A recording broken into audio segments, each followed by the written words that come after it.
السلام علیکم فرینڈز، امید ہے آپ لوگ ہمارے لوٹ پوٹ جوکس کی اس سیریز کو پوری طرح سے انجوائے کر رہے ہوں گے۔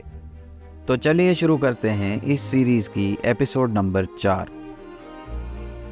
شوہر باہر سے بھاگتا ہوا آیا اور بیوی سے بولا، یہ دیکھو میری 5 کروڑ کی لاٹری لگ گئی ہے، جلدی کرو سامان پیک کرو۔ شاباش۔ بیوی: واو زبردست، اچھا بتاؤ کیا کیا پیک کروں، جانا کہاں ہے؟ شوہر: کچھ بھی پیک کر لو، کہیں بھی جاؤ، بس آج سے میری جان چھوڑ دو۔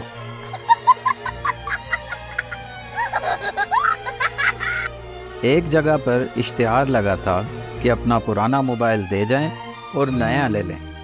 ایک آدمی نے جب یہ اشتہار دیکھا تو فٹافٹ اس پر لکھی ایڈریس نوٹ کی اور اس جگہ پر پہنچ گیا۔ وہاں پہنچ کر اس نے دیکھا کہ وہاں پر تو کوئی دکان ہی نہیں ہے۔ اس نے پاس ہی کھڑے 2 لڑکوں کو وہ اشتہار والی بات بتائی اور دکان کے بارے میں پوچھنے ہی لگا تھا کہ ان دونوں میں سے ایک لڑکے نے پسٹل نکالی اور اس آدمی سے موبائل چھین کر بولا، وہ اشتہار ہم نے ہی لگایا تھا، اپنا پرانا موبائل ہمیں دو اور تم جا کر نیا موبائل لو۔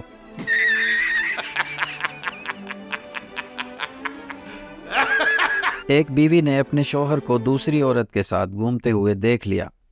شام کو اس کا شوہر گھر آیا تو اس کی بیوی بولی، تم اپنی حرکتوں سے باز نہیں آئے نا؟ حالانکہ تم نے پچھلے مہینے مجھ سے وعدہ کیا تھا کہ اب تم دوسری عورتوں سے نہیں ملو گے۔ شوہر نے جواب دیا، جان مجھے اپنا وعدہ یاد ہے اور اس پر عمل بھی کر رہا ہوں، پر تم نے شاید اس عورت کو پہچانا نہیں۔ وہ کوئی دوسری عورت نہیں تھی، وہ تو وہی پرانی عورت تھی جس کے ساتھ تم نے پچھلے مہینے مجھے دیکھ لیا تھا۔ اگر کوئی مرد اپنا منہ دھوئے تو سمجھو کہ وہ اب کہیں جانے لگا ہے، اور اگر کوئی خاتون اپنا منہ دھوئے تو سمجھ لینا کہ وہ اب کہیں نہیں جائے گی۔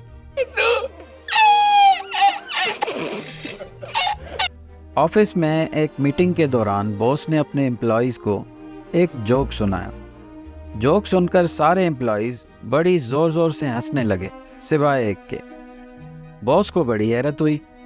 اس امپلائی سے پوچھا، کیا بات ہے، تمہیں جوک سمجھ نہیں آیا؟ امپلائی بولا، آپ کا جوک تو سمجھ میں آ گیا ہے، لیکن میں نے آج ہی اس جاب سے استعفیٰ دے دیا ہے۔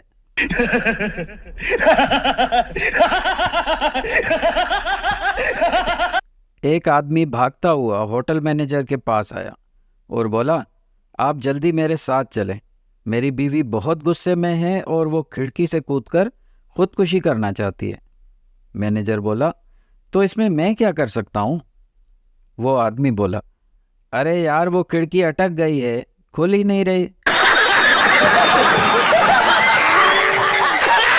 ایک بارات میں دولہے کا باپ، جو کہ کافی موٹا تھا، خوشی سے ناچتے ناچتے ٹیبل پر چڑھ کر ڈانس کرنے لگا۔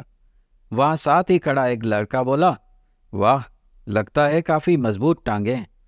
یہ سن کر دولہے کے باپ نے خوش ہو کر پوچھا، بیٹا آپ کو کیسے پتا چلا؟ لڑکا بولا، ظاہر ہے انکل، اگر کوئی عام ٹیبل ہوتا تو اب تک تو اس کی ٹانگیں ٹوٹ چکی ہوتی۔ یہ چونٹیاں جب چلتے چلتے رک کر آپس میں بات کرتی ہیں تو ایسا لگتا ہے جیسے ایک دوسرے سے پوچھ رہی ہوں، وہ پین اے شیدے دی دکان کھلی سی؟ اور آگے سے دوسری جواب دیتی ہو، دکان تے کھلی سی پر رش بڑا سی اودے کول، میں تے میدے کولوں ہی لے لیا سامان۔